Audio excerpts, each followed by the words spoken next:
Welcome and thank you for joining Amazon Handmade, the Making of panel. I'm Daron Manso and I'm so excited to sit down with two of our amazing handmade makers and an influencer who is very well known for his green thumb. Before we get started, I'd love to have our panelists introduce themselves and also share a story from their childhood.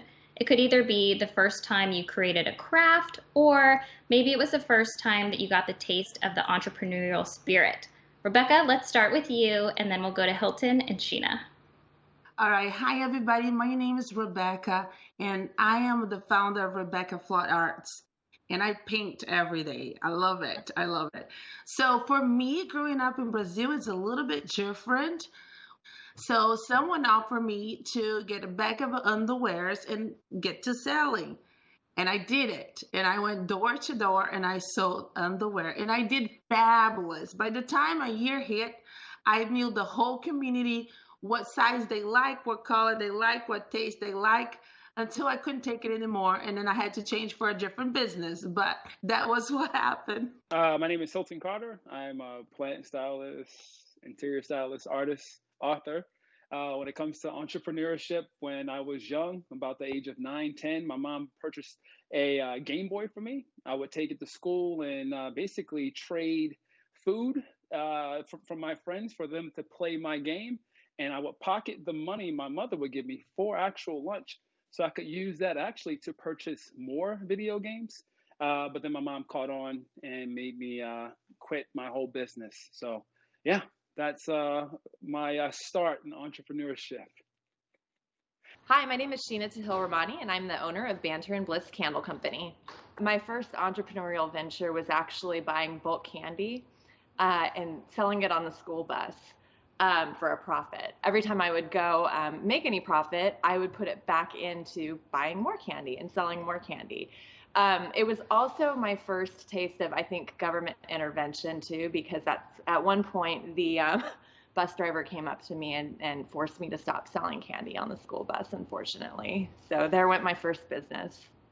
Let's talk about the path that you guys were on to start the small business. So the time period, like what was the tipping point when you were doing this on the side and then you realized, wow, this could be my full-time career?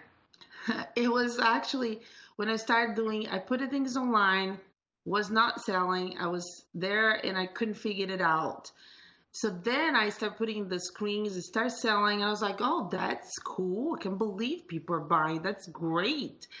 So then I went to a craft show and I sold everything in the first hour. And I was like, oh my gosh, this is incredible. I came home, I was like, oh my gosh, we can do this. Maybe we can do this. So it got to the point that I said, if I can make this much money, this is what I'm going to do, you know? And it was so cool because I was able to do this full time for like now, probably about 5 years. And I was able to take my husband out of his job, and now he works with me full time, which is a blessing that I get to see him all day, every day. So, so that's incredible for me to have that journey from I can do this, people are welcome my art and I'm going to keep creating until they do, it's exciting. So for me, I think I realized pretty early on that, I believe in myself. I know that sort of whatever I put my mind to generally works out. So I was fairly certain early on that this would work for me. I think where I got sort of a bigger perspective on how much bigger it could be was honestly when I joined Amazon Handmade in 2017, I think it was, because what I was doing up until that point was I was going to all of these farmers markets and craft fairs, and you might reach 15, 20 customers in 5 hours, not including the early wake up time and the 5 hours of sitting there and then the load out and then all the product you break because it's heavy and glass. And so I think at the point that I joined Amazon in 2017, I started to realize sort of, wow, like joining Amazon really opens you up to a whole world of like possibilities and customers. And I mean, to this day, every holiday or every busy season, when I have huge orders come in, I'll like line them up and we'll count like how many states we're shipping to, because I realize the hard work that you would, in the, the marketing you would have to do to reach people in all of those different areas. And so that's when I started to realize, like, wow, this is pretty limitless. If you invest in sort of online, and the right partners, you can go so much farther than sitting at a single farmer's market on a Saturday morning.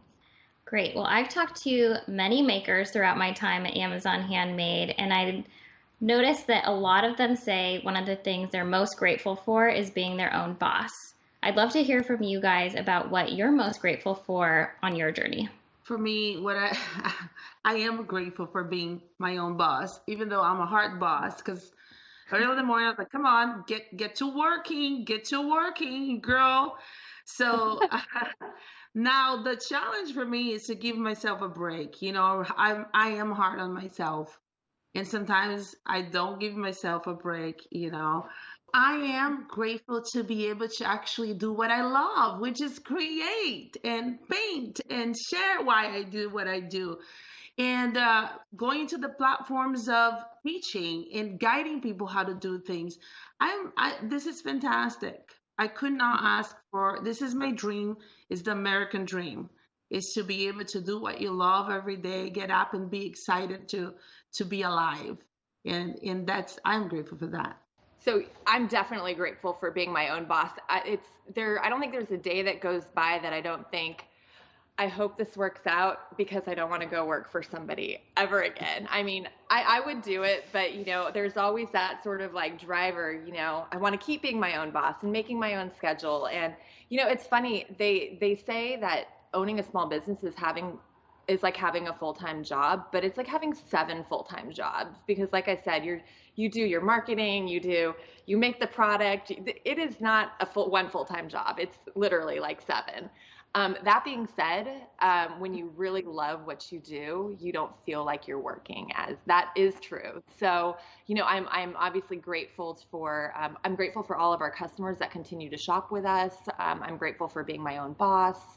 And I'm grateful for all the opportunities that have come my way over the time of owning this company. So I know that's a lot of gratefuls, and you asked for one, but. Let's talk about how you identified your love of greenery and plants and interior design, and then how you fueled that passion into a small business. Well, for me, loving plants was just like, my love for cereal or cake. It just so happened that when I would post images of my home, when I was trying to have a side hustle, I would say, in interior styling, people would really grab on to the plants and ask about care. Like, how did you care for that plant? How do you care for that plant? We love your space, but what about that plant in there?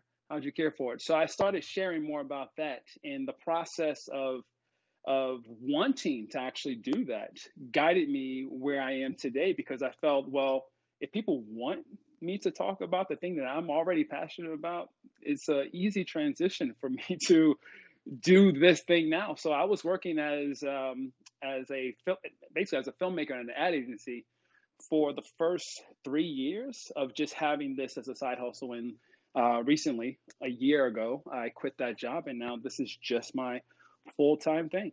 So this love of plants, did it start at a young age, or what really inspired you to get into it? I wouldn't say my love for plants started when I was young. It started with the fact that I knew for a fact I wanted to have a space that felt, I don't know, more mature at some point in my life. As a kid, my mom had plants, but all of them were fake. And she understood the idea of bringing greenery in to make it feel like there's a bit of life in the home, but she knew she had zero idea how to care for them. So she was smart, where she just brought in, fake plants, faux plants. So for me, it was back in 2011 that I visited a plant shop that had this beautiful garden cafe. And I was dining there during dinner time, and it was probably, from my memory of this, I feel like everything was happening during magic hour, because it felt so magical in that space. There were like plants everywhere dripping down this greenhouse where they had set up all these tables. And they had these weird plants that were over top of tables like chandeliers, and I had never seen anything like it. Coming from Baltimore, I never seen anything like it, and thought at that moment, once I have a space that has a lot of light, once I have some disposable income, I was going to start bringing in plants. And in 2014, I just started that process. I was living in New Orleans at the time, had a lot of windows with a lot of light, and slowly started. I purchased my first plant, which was a fiddle leaf fig, named him Frank. And then from that moment on, Frank and I just started bringing more plants in. So yeah. I love it. And do you still have Frank? I do. Frank is right there to the right of me. Yeah, Frank and I, Frank was the reason why I literally learned so much about plants, because I tell people all the time, if you're going to start with a plant, don't start with a fiddle leaf fig. It's one of the most finicky plants ever. So going through all the trials and tribulations with that particular plant, Frank taught me a lot about just care in general. But also, I tell people now, bonding. If you can bond with a plant, if you name a plant, if you're having struggles, if you name that plant, it's hard to throw out a plant if you give it a name. You know, like I'll do whatever I can to make sure Frank stays alive because he has a name. After that, if you don't give it a name, you're just like pushing it out the door and then closing your door and then just letting someone else find it maybe. But for me, it was definitely a process of, trial and tribulation. And that's how it started. Rebeca, do you have any advice for emerging artists who are also looking to make artwork their full-time career? Yes. I would say a journey of 1,000 steps, it starts with one single steps, right? Isn't that the way, right? You have to every day wake up and understand everything that I do today will matter. Because at the end of the day, it's going to create momentum for more things that I want to do. So you can't create art once a month and expect to have a 100 listing. You have to make enough, which means you're going to make a lot of horrible things that will not look that great, but you have to keep trying and trying until you figure it out what works. Once you find what works, you click repeat. You click repeat and you do it again, and then you do it again, and you keep clicking repeat, and then the journey is going to teach you what to do. Nothing that I'm doing, I knew everything. Actually, I did not know anything, but everything, all the resources is available to you. So the number one is take care of your mind and believe that it's possible. Then take care of your time to create your craft where it becomes good. If you do your craft that is bad, which happens sometimes, you have to keep moving forward. You have to keep moving forward until you get some breakthroughs. And breakthroughs will come. You will sell. And when you sell, you not have to chase the money. Don't chase the money. Chase your craft. Chase becomes the best of what you do. Well, Sheena, you've had quite a career from political affairs at the White House to owning your own PR agency. How have you successfully started two businesses? It's a little misleading. I didn't start Banter and Bliss until I was well into SV and public relations. So we had started our PR firm, my co-founder and I, in 2000 and I want to say it was like 13. So we were a good 2 years in, and we were at the point where we had employees at the time that were helping out a lot with accounts. So, it wasn't like I was simultaneously starting two businesses, and I would not recommend that at all. We were started with the public relations company by the time I in 2014 said, hey, let's make, gifts for our clients. And then it turned into all of this. I think that it is hard if you were to start two businesses at once, but I would say once you get one off the ground and running, and you can kind of take your eye not off the ball, but not be so consumed in it that it takes up all of your day, that allows you time to start something else, then you can do that. And, I think I had a lot of help on the PR side. I had a co-founder, we had employees, which freed up my time and allowed me to sort of focus a little bit on this what at the time was a passion project or a side hobby. And so I would say, that's kind of the key, is having the help when you need it, because I know I definitely wouldn't have been able to dive into Banter and Bliss if I didn't have, that PR side sort of set up where I could take a little step back a little bit. All right, guys, it's time for some rapid fire questions. So I'm going to ask these and try to keep your answers short and sweet. Let's do Rebeca first, and then Hilton, and then Sheena, we'll have you go third. So, are you guys ready for the first one? All right, what is the best handmade gift you've ever received? Soap. Sorry, she said soap and it made me laugh. I would say a friendship bracelet. Bracelet. What does handmade mean to you? Love. Ooh. Well thought out. Quality. In design, do you gravitate toward pattern or solids? Pattern. Pattern for sure. Solids. What would you say your biggest strength is? Determination. Yeah, that's a good one. That as well, I would say determination, but also just, I don't know. I just have the ability to, I guess it's just determination. I mean, that's just what it is. I just want it. You just want to, I just want, my only want is to inspire, whether that is something that's going to bring me some sort of fortune or whatever. I just want to continue to make. That's it. So I don't know. Desire. I would say my skill set is my biggest strength. Having all the tools to make it happen. Very important. How about your guys' biggest weakness on the other side? Mine is cake.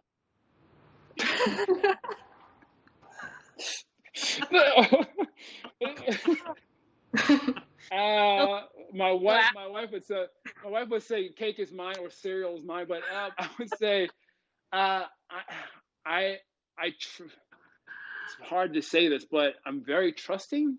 I feel like I'm very trusting, and I know that might be one of my biggest weaknesses, because I just trust that other individuals will do the thing that I hope that they can do, and then I'm often disappointed in that thing, maybe it's me not being able to let things go as well. I don't know. I'm going to cheat. I'm going to say candles are my biggest weakness, which I think a lot of people can relate with. That makes a lot of sense what you do, Sheena. So speaking of candles, what about your guys' favorite scent? I think for me is lavender. I'm a huge fan of Palo Santo or Capal. I'm going to go with citrus scents. The one scent that kind of got me into all this, that pulled me in, was one company has one called Sicilian Tangerine. I don't know if I'm allowed to say that, but I was in a restaurant and that's sort of like, that's my favorite still to this day. Okay, guys, well, that is all the questions I have for today. Thank you so much for your time. It was amazing to learn more about your guys' stories, and I hope that our audience definitely checks out Rebeca and Sheena and more Camp Handmade fun at amazon.com/handmade. And also be sure, if you don't already, to follow Hilton as well as Rebeca and Sheena on social media. Thank you. Bye, everybody. It was so wonderful being here with you guys. Thank you so much. It was great talking with all of you. Thank you for having me here today. It's lovely to be a part of I would say, a community of creatives, people who are making things. I love it so much. And it was great to hear all of you talk about these, how you started and what you're doing. And just the fact that someone loves cake as much as I do. I love it so much. So thank you so much. Take care of yourselves. Be safe. Bye, everybody. Thanks for joining us. I hope you enjoyed the conversation, and I hope you'll continue to follow along with us on social media. At Amazon Handmade, we can't wait to bring to you Camp Handmade. Here you'll find videos from some of our featured makers walking you through how to create paint at home, how to create candles, even how to needle felt with an adorable hedgehog kit. Be sure to check out all the content on amazon.com/camphandmade.